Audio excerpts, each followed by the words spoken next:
All ready? Okay. All right, folks, if we could stand for the pledge, please. I pledge allegiance to the flag of the United States of America and to the republic for which it stands, one nation, under God, indivisible, with liberty and justice for all. All right, friends, welcome. Kathy, if you can do a roll call, please. Present. Present. McDonald. Here. DeLogley. Here. Birdbauer. Here. Deskin. Here. Bartleson is absent, and Steve Cardinal. Here. We have a quorum. All right, Pastor Ernest is here to open us up. Please pray with me. Mighty Father, first I would like to say thank you. Thank you for your grace. Thank you for your mercy. Thank you for your divine protection over our city, Father God. We ask you to lead us tonight. In all thy ways acknowledge you, and you will direct our path. We ask you to direct us tonight, Father God. Guide our steps. In the name of Jesus, amen. All right. Thank you, Ernest. All right, friends, we have any liaison reports? Susie, we'll start with you. Yes, for special events, we have Mission 1895. This will end on Sunday, September 27th. Less than 2 weeks to complete the town-wide search for the infernal crystal. Collect the 40 cards, unlock the secret clues to the 6 pieces of the crystal, and earn a prize. All who complete the adventure will be entered into a drawing to win $250 to gift cards to Lockport restaurants. And then I also have the Taste of Lockport. It's coordinated by the LTHS District 205 Foundation. It will be held on Saturday, September 20th from 5 to 10:30 p.m. It will be at Hamilton Street by the Central Square. There will be live music by Maggie Speaks, local eats, and a kids zone from 5 to 7. Right on. Thanks, Susie. I've got a couple of items from the police and public safety side. On Monday, September 29th, the Lockport Police Department will host a Tip a Cop fundraiser in support of Special Olympics Illinois at Coombs Corner Sports Grill at 1225 East 9th Street in Lockport from 4 o'clock to 7 o'clock p.m., 4 p.m. to 7 p.m. During this benefit, officers will assist the wait staff, and all tips collected will directly benefit Special Olympics Illinois through the law enforcement torch run. The department invites the community to join us in raising money for this worthy cause. All are welcome. And second, the application process for new police officers closes on Monday, September 22nd at 4 o'clock p.m. Anyone that is interested in the hiring process can find additional information at cityoflockport.net and click on the Employment Opportunities tab. The mandatory orientation and written exam will be held on October 5th, 2025 at 8 o'clock a.m. at Lockport Township High School East Campus. And then finally, I'd like to extend my sincere gratitude to the Lockport Police Department for their swift, professional, and deeply committed response to yesterday's lockdown at Lockport Township High School East Campus. The administrator that oversees the communication with the police department spoke in glowing terms about the department's conduct, praising not only the speed and efficiency of the response, but the character of the officers involved, several of whom reported to the scene while off the clock. Your presence brought reassurance to students, staff, and families during a tense and uncertain moment. It's a powerful reminder of the caliber of individuals who serve our community in our police department, not just when called, but whenever needed. On behalf of the City Council and the residents of Lockport, thank you for your unwavering dedication to the community. All right. Right on. Thank you. Anybody else? You guys Yep, good? I'm good. I have something. Please. We are excited to announce that the Illinois Route 7 channelization project is entering its final phase. Crews are completing underground electrical work for a new traffic signal at Illinois Route 7 and 7th Street, along with upgraded pedestrian safety features to enhance walkability along this corridor. Topsoil and grass seeding will soon begin in newly created parkway areas, followed by pavement preparation for the final surface lift expected in early October. And we are still shooting for an early November completion. Fall branch pickup begins Monday, October 6th. The city will make one pass through the city starting on October 6th, which may take up to 2 weeks to complete. Branch piles need to be placed in the parkway prior to 7 a.m. on Monday. Piles should be placed at the end of the roadway, but not in the roadway, and have cut ends facing the roadway. Also a reminder, if you do have the waste management yard waste, service continues until the first week of December. Right on. Thank you, JR. Anybody over here? Yes, I have something for Bloom. We have some pretty exciting news. In the spring of 2026, we are going to have a Lockport Community Garden at the Bonnie Bray Park. We're working in coordination with the Park District. We'll have 20 plots, 4 by 8. So we're just getting started on it. Brian and Ben have been involved, as well as Bill from the Park District, and our Bloom Group, which is really growing. So thank you. It was good news for us. Yeah, exciting stuff. All right, we all good then? All right, thanks, everybody, I appreciate it. So tonight, we're looking for a motion to have a consent agenda. All right, Pat and JR, all in favor? Aye. All right, so tonight, we're looking for approval for City Council meeting minutes from September 3rd, our Committee of the Whole meeting minutes from September 3rd, our payroll period ending August 31st, our bills through September 9th, and ordinance 25014, which is the special use permit for the cabinet fabrication business style line. So looking for a motion to approve. So moved. All right, Steve and JR. And Kathy, can we do a roll call, please? Yes. Yes. McDonald. Yes. Delory. Yes. Birdbauer. Yes. Guston. Yes. Bartleson is absent, and Herman. Aye. Motion passes. All right. Next, we're going to move on to CD1. But I guess before we actually open it up, I know the developer, Ricky Silverman's here, and wanted to, I know you weren't able to make it last time, I'm sorry, but please come on up, Ricky, and tell us your kind of vision for this whole project.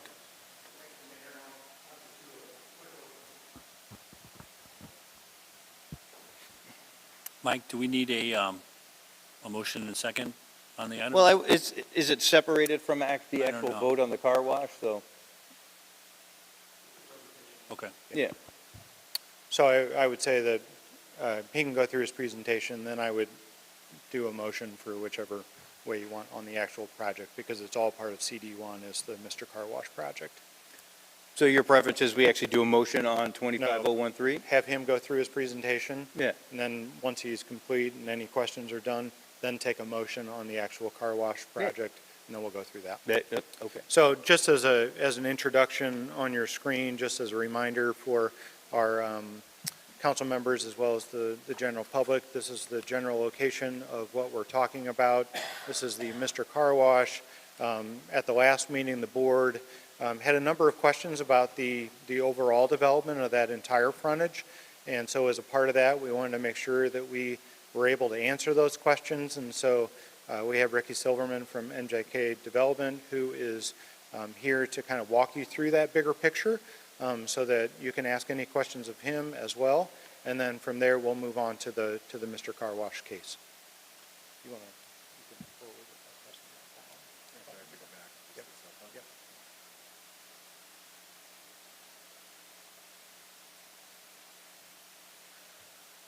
My name's Richard Silverman. I'm with MJK Real Estate. I want to thank all the council members for taking the time and meeting with me and speaking about this project. I apologize I was not there 2 weeks ago, but I look forward to giving my vision of the current project at the Springs and Phase 2. But at first, I think it's important to tell you who I am, tell you about my company, and how I got started in the city of Lockport. MJK, I'm a third-generation retail developer. My grandfather's 93, he's in the office every day. My father is around as well. We do retail outlots, retail strip centers. We've done 35 in the Midwest in the past 12 years since I've started. We do the retail development, and then we do the property management. In Lockport, my history, I've already built 3 buildings, 3 developments. They are open and operating. 1 is under construction.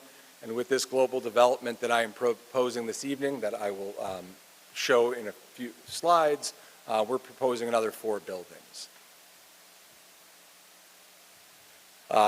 It all started in 2017. I'm a preferred developer for Chipotle. I've built 15 Chipotles in my career so far.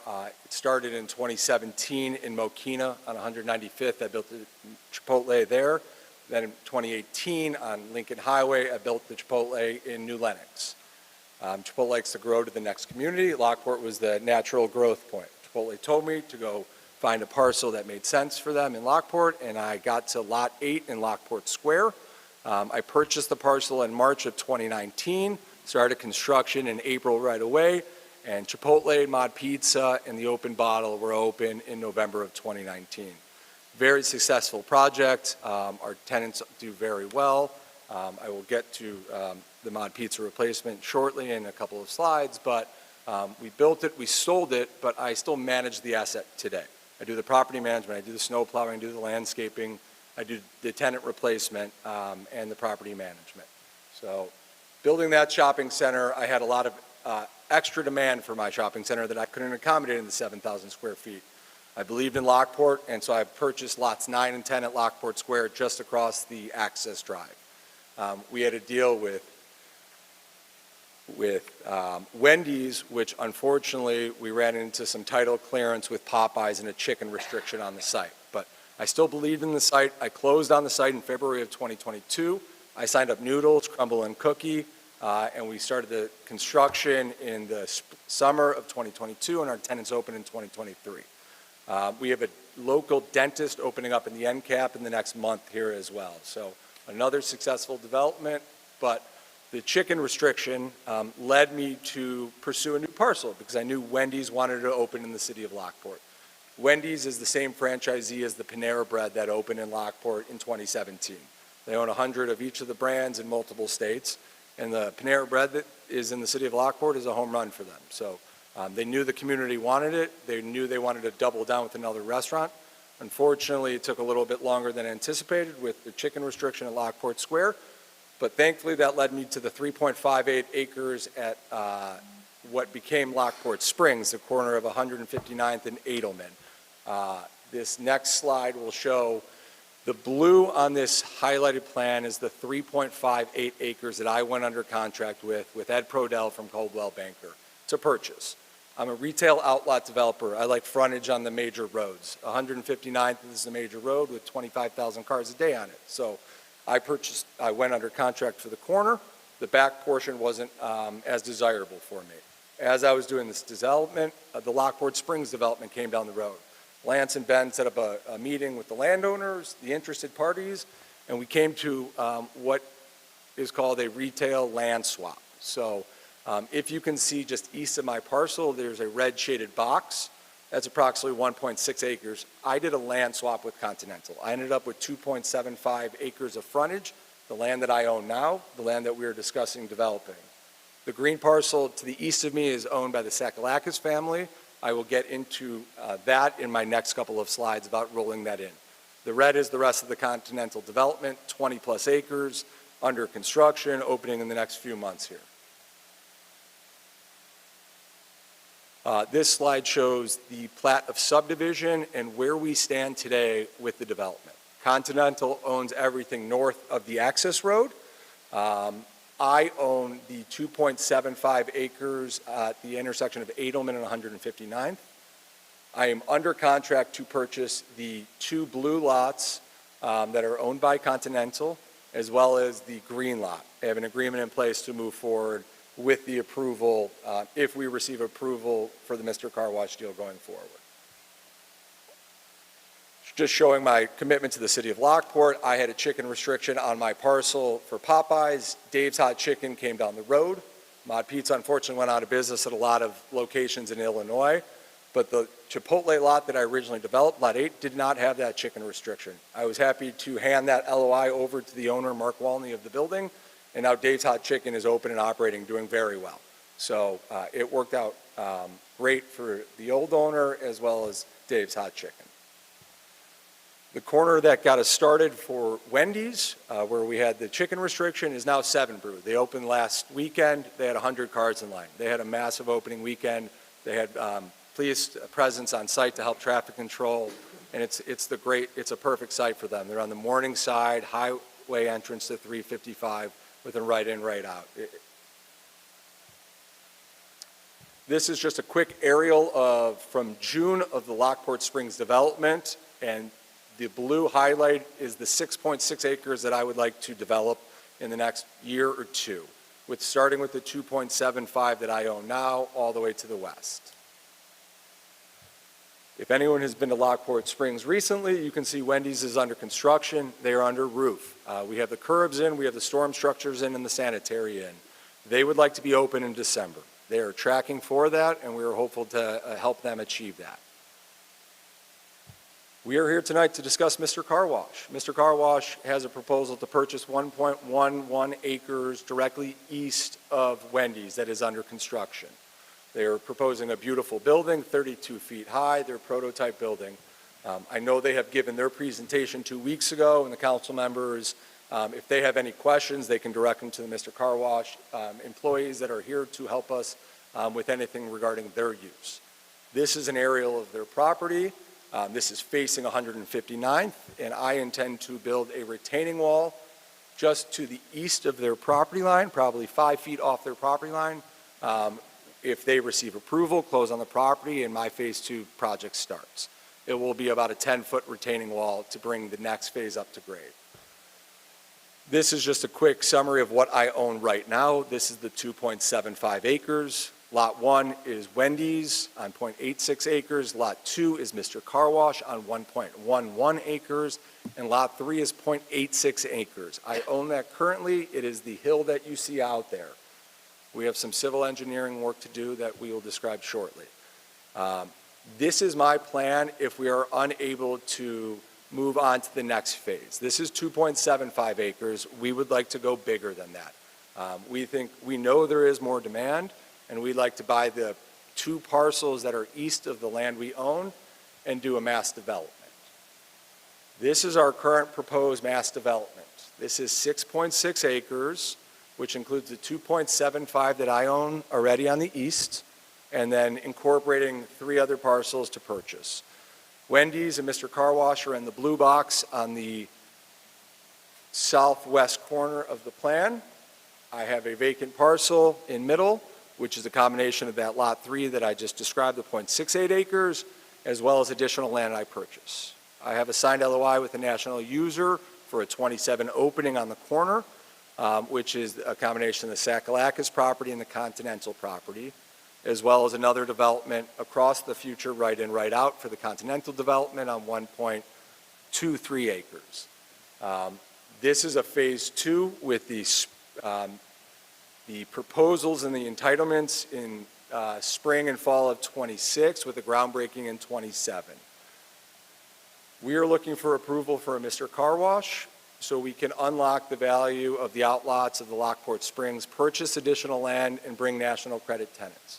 We hear the community loud and clear. You guys would like sit-down restaurants on the last 2 remaining parcels that we're proposing. That's what I'd like as a developer too. The sit-down restaurants and national credit food users are the tenants that we are pursuing. Right now, they are not at the table. We believe that when the Lockport Springs development gets open, once Mr. Car Wash gets open and Wendy's gets open, once the proposed townhouse development at Lockport Square gets open, now that the hockey facility is open around the corner, that the national sit-down restaurants will come. We would like to take a year to start marketing it in the spring and the fall at the real estate conferences, and bring a phase 2 to you in the summer and fall of next year. I am here to answer any questions you have about the mass development, any future users we are going after. And if you have any questions about Mr. Car Wash, Chris and Rob are here to answer anything you may have. Thank you very much. Yeah, thanks, Richard. Appreciate the thorough explanation and, of the site. Does anybody have any questions? I don't have any questions, but I just wanted to thank you for all of your thorough explanation, and you were really, really thorough. I'm just really appreciative, and thank you as well for coming out again. Thank you, Susan. I do know Liz Winters has a comment, so Liz, if you want to go up to the podium, please.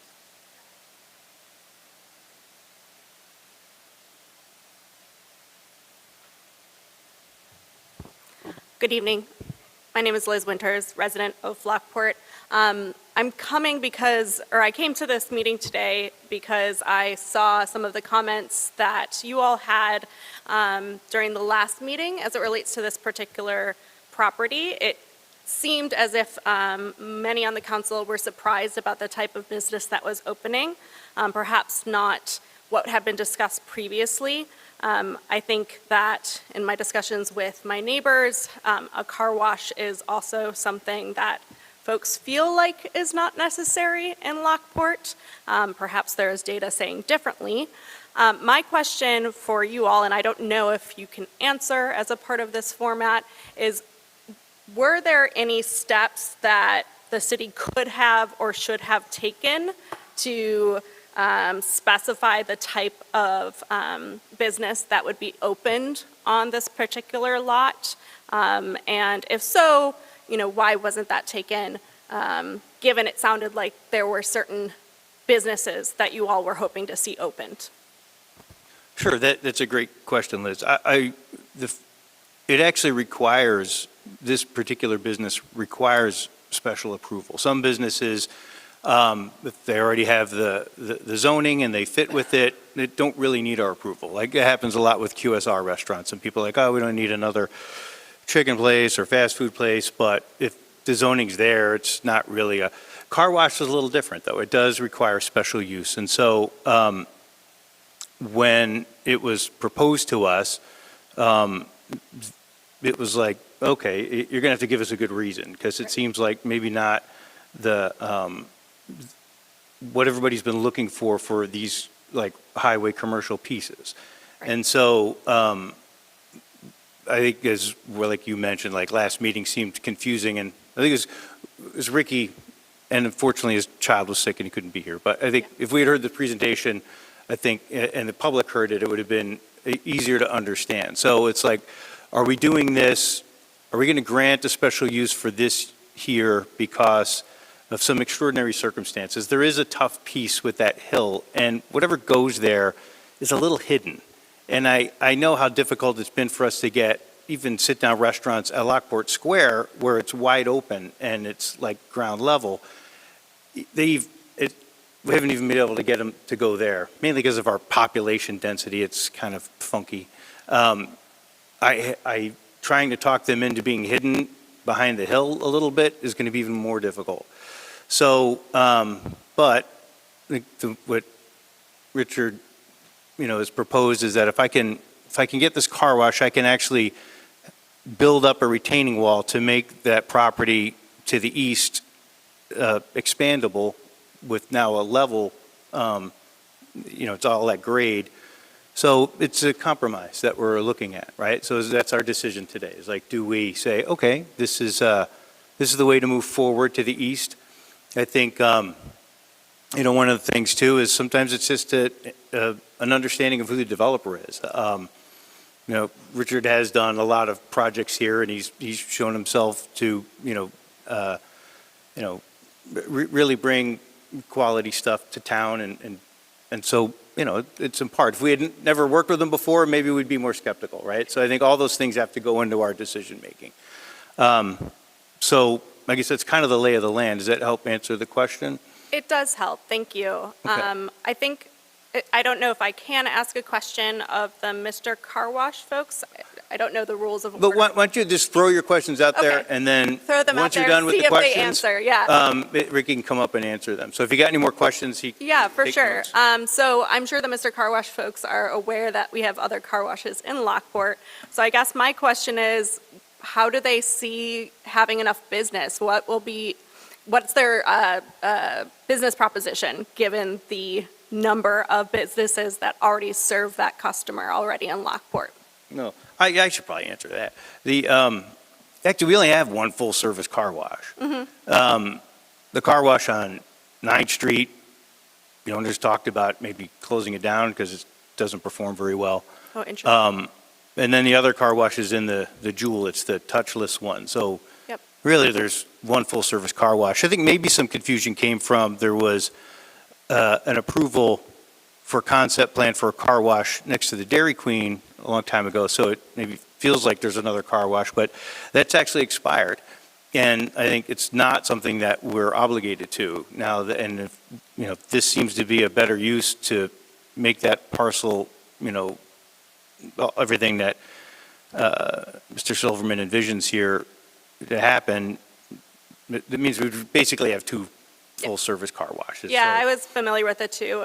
As a patron of the one on 9th Street and seeing it not have a ton of business, that was what piqued my interest. Yes, so, I appreciate it. Thank you. okay, thank you. All right, friends, anybody else have any questions or thoughts? Just a few things. Oh, well, no, about Ricky's stuff. We're not talking about Mr. Car Wash yet.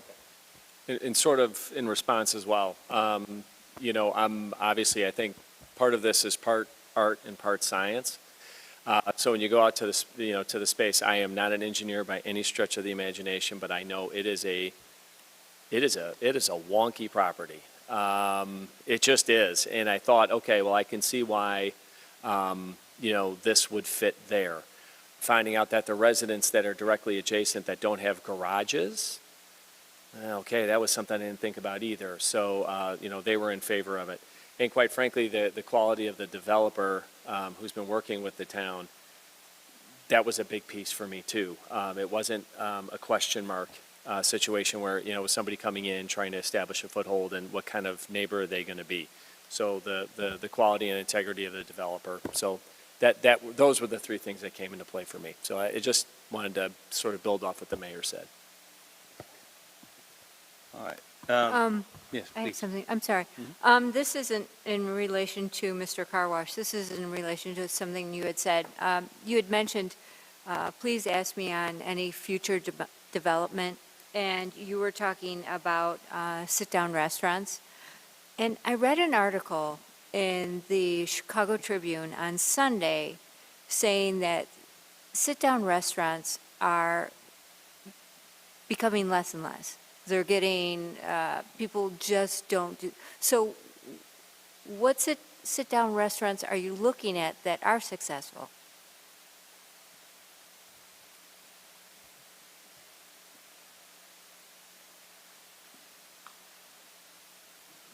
You are absolutely correct. Sit-down restaurants are not as expanding as rapidly as QSR users, drive-through users, fast food users, for the reason of a lot of people are not coming to sit down inside as much anymore. The cost of construction is substantial and the cost of labor is substantial. But some of the food users that we are targeting that are active in the market right now are the Buffalo Wild Wings, the Chili's of the world, the Lazy Dogs of the world. I'm currently proposing 2 developments for Portillo's in the future that has sit-down developments. We're proposing Chick-fil-A developments in other communities. So we want sit-down restaurants. If a Texas Roadhouse wants to locate in Lockport, I am all for it. I will build for them. I will sell them land. I will ground lease them land. Any sit-down restaurant that wants to locate here, we fully support that. That's what I want. I understand the residents want that. I understand the city council and the mayor wants that. It's been very clear from the start here. So that's what we are pursuing on the future 2 development parcels that we currently have available. And that's who, it's a copycat industry. Once someone comes, Panera Bread comes, then Chipotle comes, then Noodles comes, then Wendy's comes, then Chick-fil-A comes, and then it's multiple come after that. So I don't have a crystal ball at this point, but those are just some of the users that we are targeting for sit-down restaurants, especially with the young families in the community, for more so family-oriented sit-down places. Thank you. No ice cream uses. I didn't hear you say Chuck E. Cheese. Is Chuck E. Cheese still building? Chuck E. Cheese. That was, yeah, his sole reason for, running for council. It's like, I'm getting that Chuck E. Cheese, Chuck E. man. Cheese here. No, I wanted to say one more thing, that Mr. Car Wash is a national brand. I think they said you had 500 locations and a very mature and developed property development group. I don't know what exactly the name of it is called, but the people that go out and find places to develop and then find people to do those developments. This isn't a couple that wants to build a car wash in Lockport. This is an industry that wants to get a foothold into the Chicagoland area through Lockport, and that's appealing to me. That and our police officers possibly being able to wash their squad cars in your car wash so that you'd have a steady police presence there. I just have a comment. The Mr. Car Wash is actually purchasing the property, which makes them a viable stakeholder to the city of Lockport. It's not like they're leasing it and when they're done, they walk away. So that was the other impressive point. You guys are looking to buy property in Lockport that's going to be yours. And that means a lot. I mean, commitment to long-term. All right, friends. Well, if there's nothing else, then we'll just go ahead and move forward with a motion to talk specifically about the car wash then for a vote. So moved.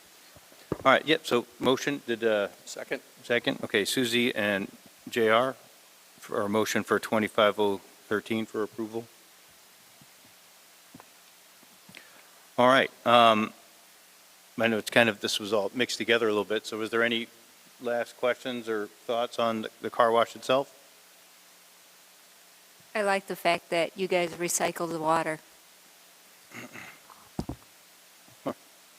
There you go, that's a good thing. All right, then we'll do a roll call, please. All right, you got it. King, Yes. Two, Yes. McDonald, Yes. Sologli, Yes. Bergbauer, Yes.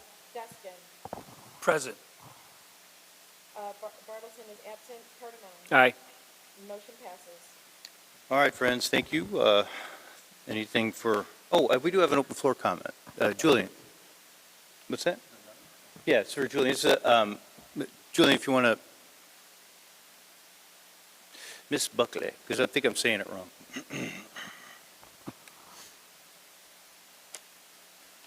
Hello. My name is Julianne Buckley, and I live at 508 East 18th Street here in Lockport. I've lived in Lockport for 45 years now, and I'm currently at my resident where I'm at now 35 years. The reason I'm here is because I've done some major improvements on my home this year. I spent $40,000 in putting new siding, new roof on my house and making it look a little better because it is an 80-year-old home. I had intended on putting a deck on half of the front of my house and a grade level deck out of wood on the other part of the front of my house where I ripped out bushes. Because right now I guess I'm in violation of an ordinance because you can see my air conditioner unit from the street. I applied for my permit and I was denied the permit because decks are not allowed or patios are not allowed on the front of the home. That sounds kind of weird. Neighbor next door to me has a deck on the front of her house. So I drove around town and I looked and I found about 20 homes in Lockport alone that have decks on the front of their home, 30-foot decks by 8, patio with full furniture and umbrella on the front of the house, but I was denied. I couldn't put in this $10,000 deck because of that. I was told that I could only have a porch. A porch has a roof. I don't want a roof. I have a home that has a brick front on half and siding on the other. It would not look right. But I was told I can't unless I do the porch. So I called my contractor, and my $10,000 deck is now turning into a $15,000 porch in order to put it in. And I still have yet to fight with somebody to get my patio in, which will probably cost me another $5,000. I don't belong to an HOA. I live in Lockport. I don't understand why I am told when doing an improvement on my home what I can or cannot do. I'm paying for it. I'm not doing it cheap.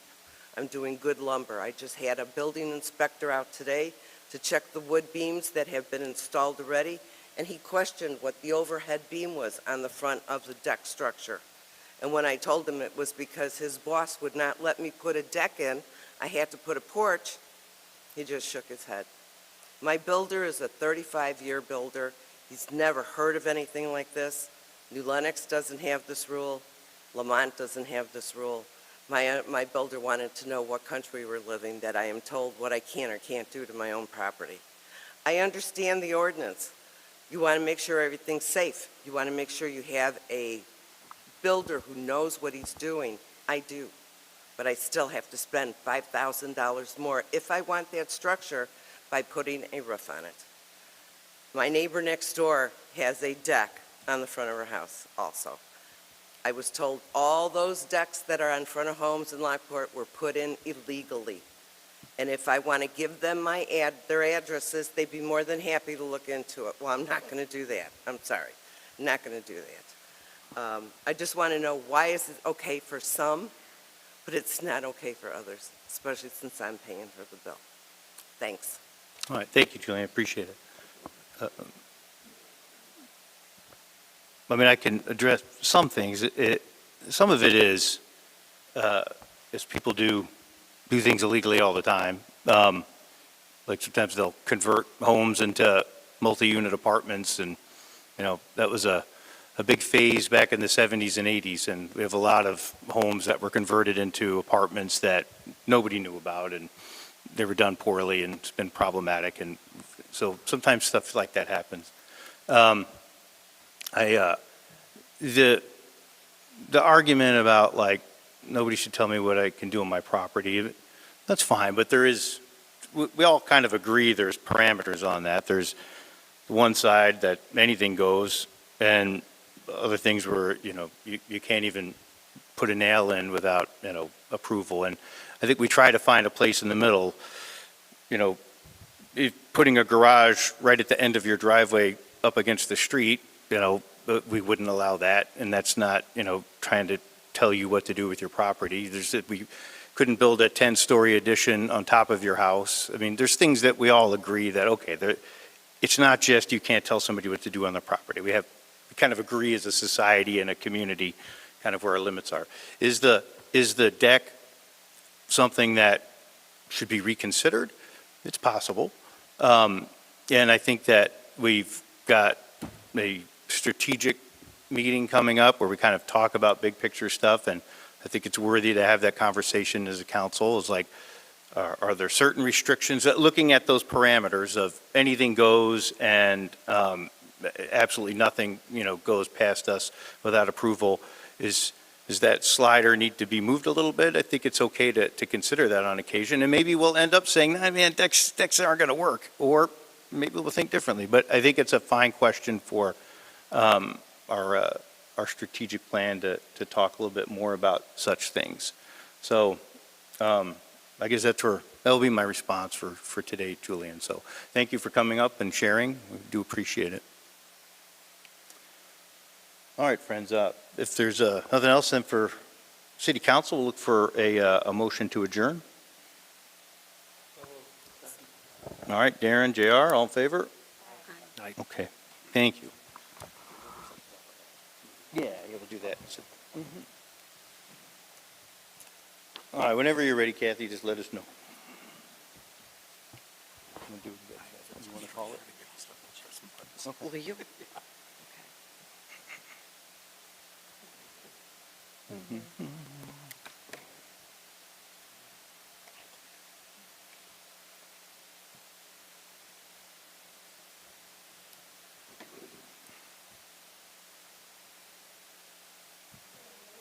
Yeah, please. Hey, Susie, you ready? We're doing a roll call. Oh, sorry. Present. Present. Here. Here. Here. Here. Here. All right. By the way, we are going to do an exec session this evening. Yes. About something. For 2C5, for the purchase or lease of real property, including the purpose of whether it should be acquired or not. Okay. 2C5. So in the meantime, We have FN1, a 3-year agreement with Arctic Wolf. Yes, thank you, Mayor. 3 years ago, we signed an agreement with Arctic Wolf, and this company does the cybersecurity for the city. And there's a couple things on the dashboard up here that just show some of the indicators on that we have exposed to. So they're looking at all the traffic going in and out of the city to see if there's anybody trying to attack us. And unfortunately, there's a lot trying to attack us and pretty much every other government. So this is a really key piece of software and a system for us that we'd like to continue. I reached out to both Pat and Jonathan, and Jonathan asked me if we would consider a 1-year contract instead of another 3-year contract so we can have a full picture on IT services altogether here in the next couple of weeks. And I said, yeah, that would be no problem. So instead of a 3-year contract, I would like to look at a 1-year contract, and the price is in there at $66,355. I sit on quarterly meetings with this group. They do a phenomenal job for us and bring things to our attention, letting us know where we have vulnerabilities. And then it's up to our IT consultant to address those vulnerabilities to make sure that we continue to be protected. But 24 hours a day, 365 days a week, they are looking at the traffic, and if they see that somebody's trying to get into our system, they will shut it down. And I know that a lot of employees of recent have had lockdowns multiple times through the day. And maybe some of you have also. So if somebody's trying to attack in and they log in 3 times into your account and they are not successful, it will lock you out. So you'll try to get in, you can't get in. That's because of Arctic Wolf. They're watching to see what type of traffic is coming in and people who are trying to get into our systems. So I think it's a vital piece of software for us, and I'd like to continue with it, but I'm willing to do a 1-year with this company so that we can go back and reevaluate where we're at, but it will protect us all the way through December of next year. Okay, so 1 year at $66,000 is the proposal? Right, right. Is there- So this is Resolution 25070, and I'm willing to entertain any conversation or comments. I like it. Okay. You guys kibitzing over there? That's the same price, Jonathan, that they had on the quote when you add up all of those items that were linked in under that agreement that I had attached. Okay. It's the same price that was on there. Okay, I'm sorry, I didn't address that with you. Well, just 2 questions. One, I mean, going to a 1 year, how is it advantageous for us? Or 2, is the purpose to make sure that we're using the right service? So doing a 3-year would save the city money if we locked into a 3-year. And if we would pay all of those 3 years up in front, it would save us even more, which is what we did the last time. But we're really taking a step back with Pat and Jonathan here, and I think you'll see that come through the strategic planning conversations next week. Okay. So we really want to take a look at a holistic approach. We don't have an on-staff IT person. We have an IT consultant. And we really want to talk through with everybody and sharing Pat's experience and Jonathan's and what they have and really see what's best for the city. Yeah, well, it sounds like you're okay with it, so. Yeah, I'm certainly okay with doing a 1 year and, having further investigations. It will cost the city just a little bit more money over that 3-year period of time, but I think that, let's make sure that we're doing the right thing in the long term and the holistic approach for the city. Okay. Any other thoughts, comments? All right, friends, you good with consent at $66,000 for 1 year then? Right. Great, thank you. All right. The next item I have is Resolution 25071, which is to enter in a 3-year agreement with Sikich LLP for audit services for the next 3 years and an option to do another 3 years on top of that. Sikich was our auditor for a number of years, and then we went out for an RFP, and GW and Associates became our auditor, and they were there for 3 years. What we really found is that Sikich is a much larger company, and we were not getting support throughout the year for changes that were happening in the accounting field, and Maggie and I both felt like we were really kind of vulnerable, and we would like to go back to Sikich. So our contract with GW has expired. We went back and sought out a proposal to Sikich, and for an additional $1,500, we're moving forward. So, GW would have had some type of escalator in their next contract if we would have went back to them as well. So I think that's a very fair price for us going forward for another 3 years and bringing Sikich back and making sure that we have a resource all year round and not just during audit time. So I'm looking for approval for Resolution 25071. Questions, thoughts, concerns?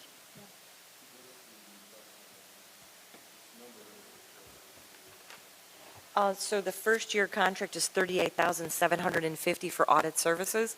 If we require a single audit, would be an additional $2,500. And then there's an escalator of, I think, 3.8% every year after that, which I think is fair. Okay, thank you. That was going to be my question too, so thank you. All right. We good with the consent on this? All right, thank you. And CD1.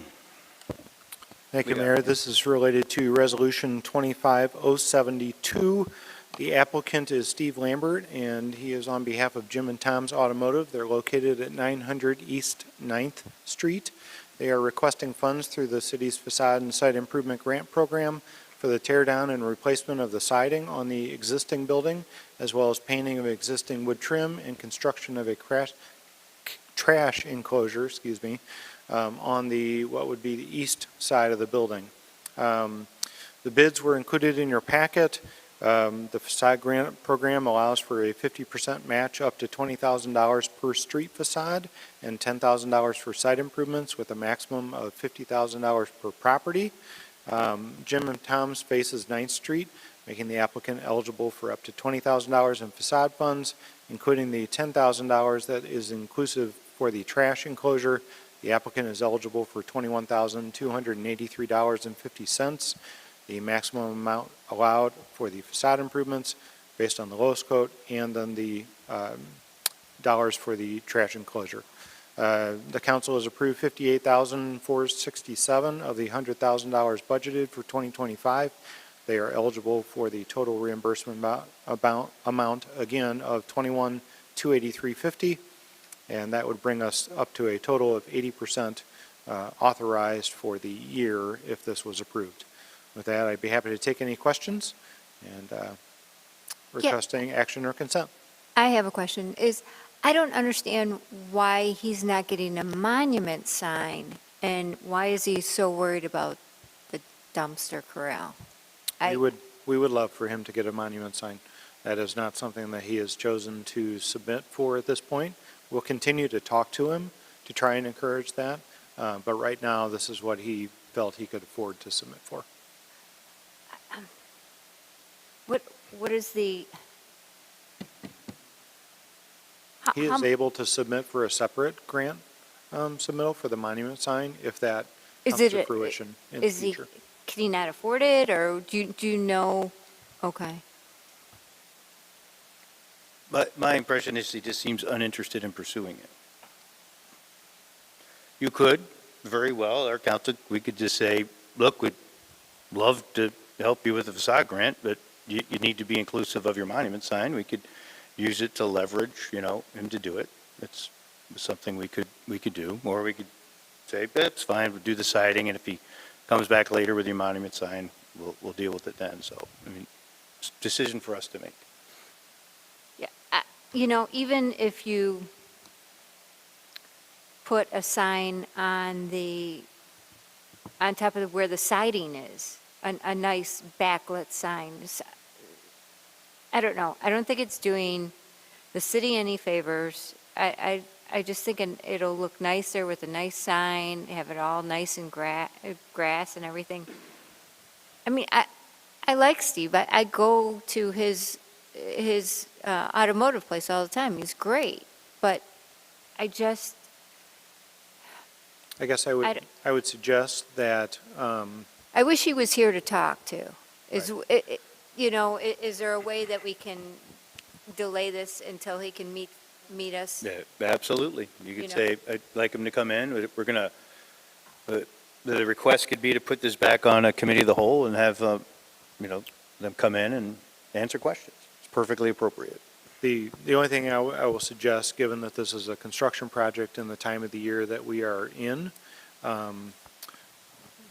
delaying too far into the winter precludes the work from happening. And so if the council is open to it, we would certainly entertain a separate application for the sign separately. I know that the contractor and Steve are anxious to try and get the siding done before the cold comes, and things like that preclude the painting that is required on this particular type of material and some of the other stuff. But we certainly understand he wants a new sign. That is something that he has expressed, but he couldn't get it in his budget for this year, or for whatever period his financials are done on. That was the challenge. And so we have offered to help with that, offered to do another facade or site improvement grant for him, and we would maintain that. You can obviously recommend to do whatever you'd like. I just want to make sure that everybody's aware of the conditions under which they are working now. Well, my suggestion then would be, why don't we put it on for an action item, and then reach out, Christina, or maybe you and Lance can reach out together and see if you could have be satisfied with his responses about, the overall scope of what he's going to do eventually. And does that seem okay to you? Does anybody else have any opinions on this, or am I just being a stickler for a sign? Well, I agree. I think the sign needs to be changed, probably first more than the siding even, but I don't know what their financials are, but it would be nice to have it. And if we keep it on as an action item, that means we're not delaying it. It could still be approved next week if, the questions are answered and you guys feel good. So that'd be my suggestion. We'll put it on for an action item and see if we can get some better answers. So thank you. Appreciate it. When did the application come in? I'm sorry? I was just looking at the application when it came in. I believe it came in late August. There's usually a period of about 1 to 2 weeks that we review, go back and forth. I originally met with him on site probably in late July, early August. There's time that it takes to bid the project and get 3 bids, those types of things. But that's the typical process. Yeah.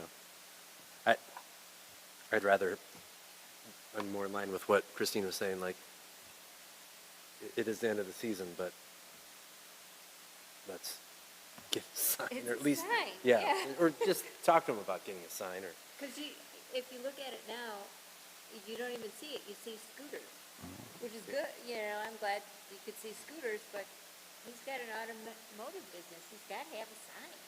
I don't know what he's thinking.